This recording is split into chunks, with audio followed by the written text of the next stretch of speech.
जय श्री गणेश। बोलिए सियावर रामचंद्र भगवान की जय। उमापति महादेव की जय। हनुमान हरि की जय। बांके बिहारी लाल की जय। अपने इष्ट देवता की प्रेम सहित बोलिए जय। अपने अपने गुरु महाराज की प्रेम पूर्वक बोलिए जय। सब संतन की जय, सब भक्तन की जय। कण कण में व्याप्त मर्यादा पुरुषोत्तम भगवान श्री रामचंद्र भगवान की जय।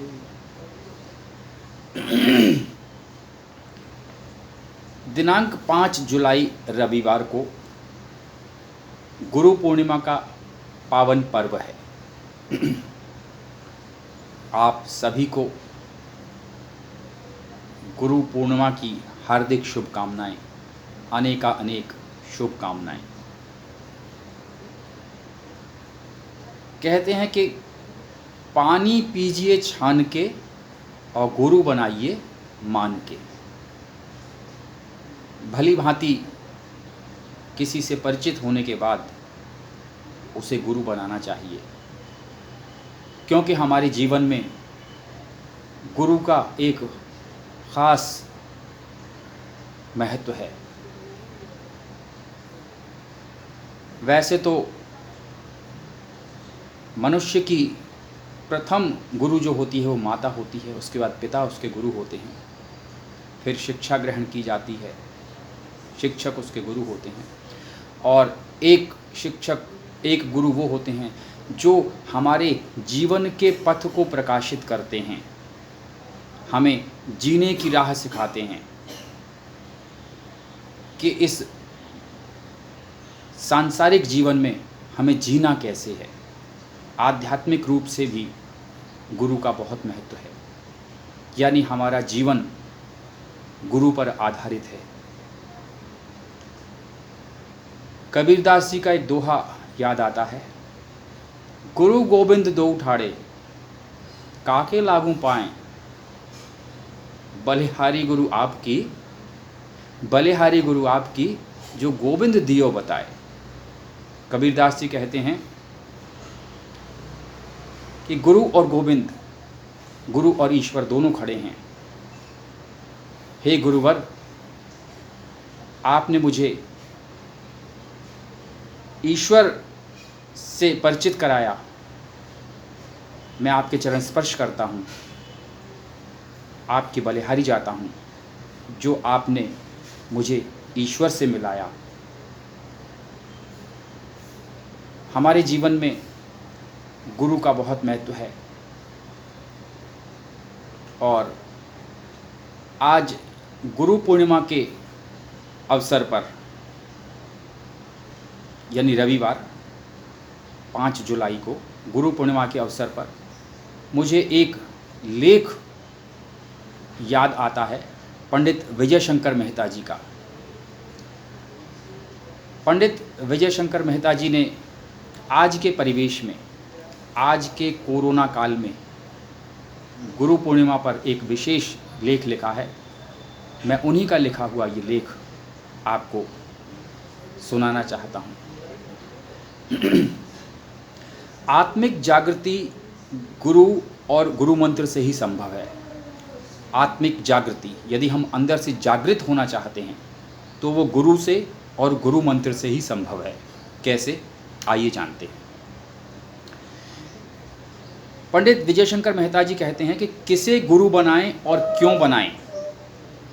इस भौतिक रुचि वाले जीवन में गुरु की क्या आवश्यकता है। ऐसे अनेक सवाल लेकर लोग जी रहे हैं। फिर महामारी के इस दौर में लोगों को इतना अंदाज तो हो ही गया है कि कितने ही समर्थ क्यों ना हो हम, एक जगह आकर हमारी योग्यता, हमारी क्षमता जवाब दे गई। यानी कोरोना महामारी के सामने प्रकृति के पास कुछ ऐसा है जो अज्ञात है और जो जीवन के सबसे महत्वपूर्ण समय में प्रभावशाली हो जाता है। कुछ ऐसा अज्ञात है प्रकृति के पास जो अज्ञात है और जो जीवन के सबसे महत्वपूर्ण समय में प्रभावशाली हो जाता है, तो उसे कैसे जाना जाए, उससे कैसे जोड़ा जाए?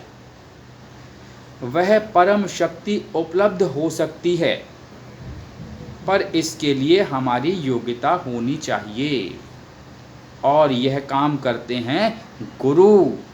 इस योग्य हमें गुरु ही बनाते हैं, वो क्षमता हमारे अंदर गुरु ही पैदा करते हैं। इस बार की गुरु पूर्णिमा हो सकता है प्रत्यक्ष रूप से गुरु के साथ न मनाई जा सके, इसीलिए भाव प्रवाह से मनाइएगा, क्योंकि गुरु और शिष्य का संबंध मंत्र का संबंध है।